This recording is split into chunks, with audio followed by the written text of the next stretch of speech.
Hello student, आज inter class के लिए इंग्लिश लिटरेचर में पोइट्री पढ़ाने जा रहा हूँ।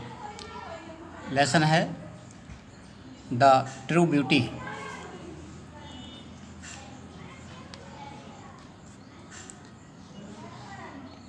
लेसन इस प्रकार है। इस पाठ में शारीरिक सुंदरता की भर्त्सना यानी शारीरिक सुंदरता की घृणा की गई है और आध्यात्मिक सुंदरता की प्रशंसा की गई है। इस ही दैट लव्स आ रोजी चीक्स, वे लोग, वह व्यक्ति जो शारीरिक सुंदरता यानी जैसे रोजी चीक्स गुलाबी गालों को चाहता है, कोरल लिप्स एडमायर मूंगे जैसे लाल होठों की प्रशंसा करता है, और from star like does eyes the seek, और तारों जैसी चमकदार आँखों में वह ढूंढता है फ्यूल ईंधन टू मेंटेन हिज फायर, अपनी प्रेमाग्नि को जलाए रखने के लिए। यानी शारीरिक सुंदरता में अपनी प्रेम को बनाए रखने के लिए ईंधन ढूंढता है। As old time makes these decays, और जैसे जैसे समय बीतता जाता है, वृद्धावस्था आती जाती है, ये सुंदरता समाप्त हो जाती है। So his films must waste away, तो और प्रेमी का जो प्रेम था प्रेमिका के प्रति वो भी समाप्त हो जाता है। But a smooth and steadfast mind, लेकिन दूसरी तरफ लेखक एक बताना चाहता है कि साधारण सज्जन माइंड से, स्मूथ माने साधारणतया, एंड स्टीड फास्ट माइंड दृढ़ स्थायी मस्तिष्क वाला, जेंटल थॉट सज्जन विचारों वाला, एंड काल्म डिजायर्स शांत प्रिय भावनाओं वाला, हृदय विद इक्वल लव कंबाइंड, समान प्रेम से जुड़ा हुआ हृदय, समान प्रेम से जुड़ा हुआ हृदय, काइंडल नेवर डाइंग फायर, इनका प्रेम का प्रज्वलित होना कभी समाप्त नहीं होता। यानी ऐसा प्रेम जो गुणों के आधार पर होता है वो कभी नहीं बुझता।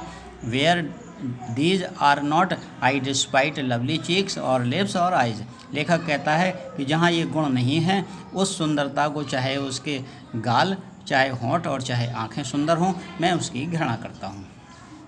तो एक बार फिर से देखिए कि लेखक कहना चाहता है आपसे, ये जो व्यक्ति अपनी प्रेसी के गुलाबी कपोलों अथवा मूंगे जैसे लाल होठों की प्रशंसा करता है और सितारों जैसी चमकदार आँखों में अपने प्रेम की अग्नि को बनाए रखने के लिए ईंधन तलाशता है, उसकी प्रेम अग्नि एक दिन समाप्त हो जाती है, क्योंकि वृद्धावस्था के साथ शारीरिक सुंदरता भी समाप्त हो जाती है।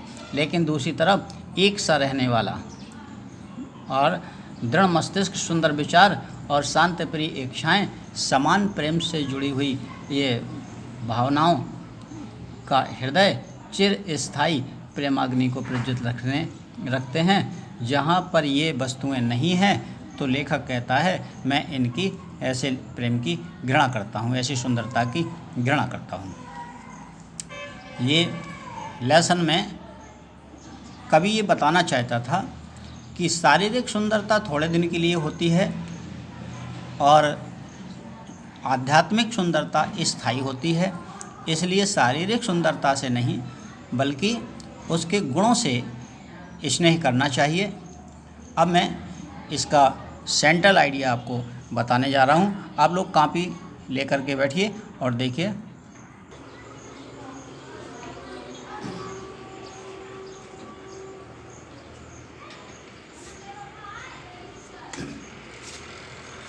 सेंट्रल आइडिया देखिए बच्चों। In this poem the true beauty, ये जो पोएम का नाम है ट्रू ब्यूटी, इस कविता में the poet Thomas Carew glorifies spiritual beauty. Thomas Carew poet हैं जो ये आध्यात्मिक सुंदरता की प्रशंसा करते हैं, and condemned mere physical beauty, और मात्र शारीरिक सुंदरता, ये मात्र का मतलब है गुणों से विहीन, गुणों से रहित शारीरिक सुंदरता की वो भर्त्सना करते हैं।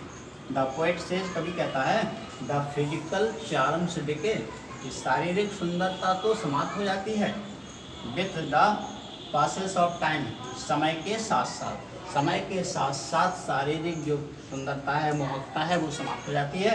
But spiritual beauty is permanent, लेकिन जो शारीरिक आध्यात्मिक सुंदरता है वो हमेशा स्थायी रहती है। द पोएट सेज, कवि कहता है, that he hates the physical beauty without virtue, कि बिना गुणों से शारीरिक सुंदरता को वह घृणा करता है। यानी लेखक ये कहता है कि गुणों के बिना शारीरिक सुंदरता की मैं भर्त्सना करता हूँ। एक बार फिर से देख लीजिए central idea. In this poem the true beauty, ये पोएम का नाम है। इस कविता ट्रू ब्यूटी कविता में the poet Thomas crew glorifies spiritual beauty, Thomas crew आध्यात्मिक सुंदरता की बड़ाई करते हैं, यानी प्रशंसा करते हैं। And condemn mayor physical beauty, और केवल शारीरिक सुंदरता की वो घृणा करते हैं, भर्त्सना करते हैं। द पोएट सेज, कवि कहता है, द फिजिकल चार्म्स डिके, कवि कहता है कि ये जो शारीरिक मोहकता है वो समाप्त हो जाती है, with the passes of time, समय के गुजरने पर, समय गुजर जाने पर ये शारीरिक अर्थात वृद्धावस्था आती है तो ये शारीरिक सुंदरता समाप्त हो जाती है। और जब शारीरिक सुंदरता समाप्त हो जाती है तो प्रेमी का जो लव था वो भी समाप्त हो जाता है। लेकिन स्पिरिचुअल ब्यूटी इज परमानेंट, ये गुणों के आधार पर जो सुंदरता है, आध्यात्मिक सुंदरता है, यानी गुणों के आधार पर जो सुंदरता है वो परमानेंट माने स्थायी होती है, जो कभी समाप्त नहीं होती है। द पोएट सेज, कवि कहता है, that he hates the physical beauty without virtue, बिना गुणों की शारीरिक सुंदरता को कभी घृणा करता है। तो इस प्रकार जो सेंट्रल आइडिया है इसको आपको फेयर कॉपी में लिखना है, लर्न करना है, बहुत ही इम्पोर्टेंट है। और ये 6 नंबर का आता है आपके एग्ज़ाम में, तो तैयार कर लीजिए इसको, बिल्कुल 6 नंबर आपके पक्के। और घर पर रहकर पढ़ाई जारी रखें। मेरे वीडियो को लाइक अवश्य करें और चैनल एजुकेशन कालपी को सब्सक्राइब करें, जिससे आपको पहले से पहले इन्फॉर्मेशन मिलती रहेंगी। Thank you.